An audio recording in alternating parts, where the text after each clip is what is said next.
I mean, I completely disagree with the comment because here's the thing, and you hear this a lot out of fans of any fan base, really. Well, they should change their offense to suit the players on their team. No, and literally no offensive coordinator does that. They all come in with what they want to run, and they run it the best they can as they recruit and recruit the players for the system that they're going to run. I don't know where this notion comes from that they're supposed to change up everything they do for whatever situation they walk into. I think Sure, people you see bend it that. a little bit. I think people see that more where, like, the example they bring up a lot is, well, Nick Saban was able to adapt to the modern game. And it's like, yeah, well, Nick Saban's the head coach, and he didn't, and he's not an offensive guy. He's a defensive guy, and he brought in an offensive coordinator that can change up with the new era of college football, which is something that I'm always seeing brought up, but that's different. You know, Josh Gattis runs that very balanced pro power spread type offense. Yep, which is the dominant offense in the NFL. Not just in the NFL, but in college football. Look at Georgia. Look at Alabama, which, I mean, I don't look at LSU. LSU runs almost an exact same playbook as we do, and they just beat Alabama with it. So this notion that it just doesn't work, well, LSU just proved it worked. And this notion that, well, they got South Florida talent, that's different. Alabama's running the same thing with South Florida talent. Mm-hmm. Georgia's running the same thing with South Florida talent. Clemson's running the same thing with South Florida talent. So why can they do it here and not over here? Because they've been there for years and because they've been able to establish it. And, you know, we're only, what are we? We're 5-5 now. We're 10 games in, you know, and people are already saying, screw it. It's not going to work. Like, no, guys, like this, Slim, you've said it multiple times, and I'm just going to repeat it. This is exactly why we're in the predicament we're in. We just run people out of town at the first sign of trouble, and that's not how that works. You got to give people time, and you got to let them establish what they want to do. I mean, if this was 15 years ago, and you know we're only a few years removed from Larry Coker, yes, somebody can come in and can establish more success faster.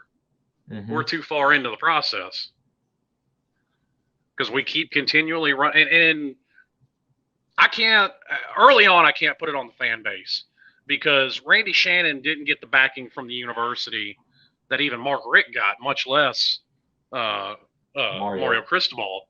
So he didn't have the budget to keep guys. So he was done from the word go. Al Golden had the NCAA parked on his front porch literally the day after they hired him. Well, so he couldn't do anything. Let me just address this with Sean. Georgia, Bama, LSU. Look at Wake, TCU, SMU. Anyone can run a good offense if you have much better players. Well, you named 3 teams there, and those are the last 3 national champions, if I'm not mistaken. So I'm just going to leave it at that. Yeah, I mean, except for Wake, but Wake is, you know, kind of a gimmicky offense. It's a mix between a mesh and an RPO offense, so it's something people haven't seen. Mm-hmm. Yeah. Now a couple of those, you know, look at Wake, look at Tennessee, look at UNC. Great, those are good half of teams.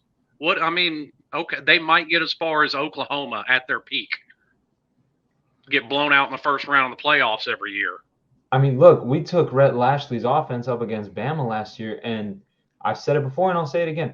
Bama knew everything we were doing, and they said they knew everything we were doing. Mm-hmm. Well, I mean, Rhett Lashley didn't run anything special. He ran an up-tempo RPO. That's all he runs is an RPO. And an RPO can be even more dangerous when you have a dual threat like De'Aaron King, but everybody saw very quickly how limited De'Aaron King was. Yeah. I mean, it would have been very interesting to see what last year could have been if De'Aaron King was fully healthy when he started and we never got to see Tyler. Like, I don't know. I don't want to get into that, but I'm just putting that comment out there. Yeah. I mean, I still don't think we would have beat Alabama, but... Oh, no. No, that's... No. And then Bye Bye Bosworth says, Miami's back to work. Let's close strong, weed out the mental midgets, bring in a great class in 2023, and hit the transfer portal hard. Yeah.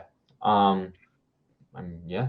I definitely think they're going to do that anyway, because I've talked with other people, on and off the air, T2I among them, and all of us are pretty much of the same mind that there's going to be maybe as many as a 40-player roster turnover in the offseason between incoming talent and transfers. Yep. Someone asked Gabby Arudia, who works for Inside the U over at 24/7. They asked him on the message board there, and they're like, "Oh, do you see around like 20 players leaving?" And he was like, "Bro, more. People are leaving." And Keyshawn Smith didn't even play today. I'm not even sure he was on the sideline. Wasn't it his mom that got all mad on Twitter? Mm-hmm. Yeah. Hey, okay. I mean, if you want to get mad because a coach is going to be brutally honest with you, okay, take your ball and go home. I wish you the best of luck. Mario getting talent is not going to be the problem going forward.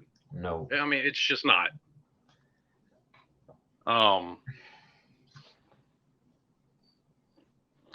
It's going to be getting the right talent, obviously, because everybody's seen with Texas A&M. Yes, stars matter, but stars aren't everything. Because you can have every 5-star in any given class.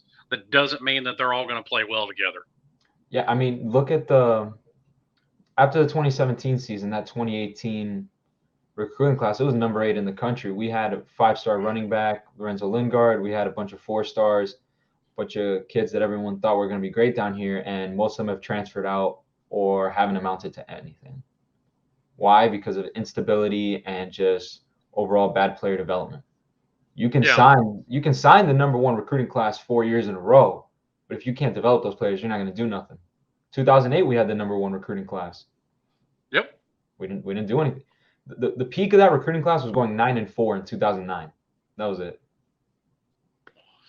I remember that.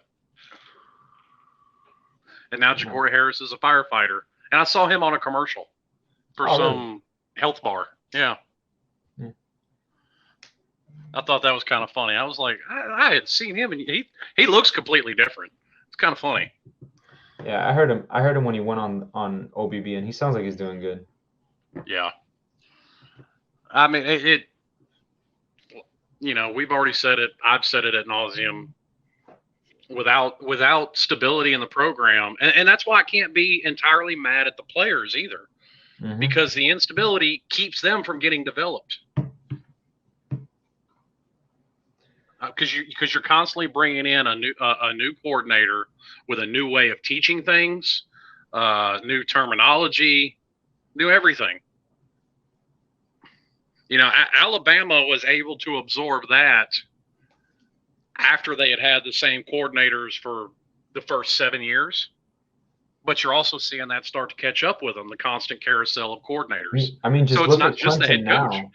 Just look at Clemson now and the issues they're having with their defense. Like, everyone thought this Clemson defense was going to be absolutely insane and just hold people to like an average of like 7, 8, 9 points. Like, okay, I'm exaggerating, but we thought this was going to be an all-world defense, and they have that in some games. Well, Wake Forest, you kind of expect. I mean, Wake Forest scores. But if you listen to some Clemson fans talk about it, like some of them that I'm friends with, I mean, they kind of expected what they're getting in terms of, their defensive coordinator. He's been Brent Venables' right-hand man going back to when he was at Oklahoma, but he's never called plays before. And that's a whole new ball game. So they have some growing pains with him as far as calling plays.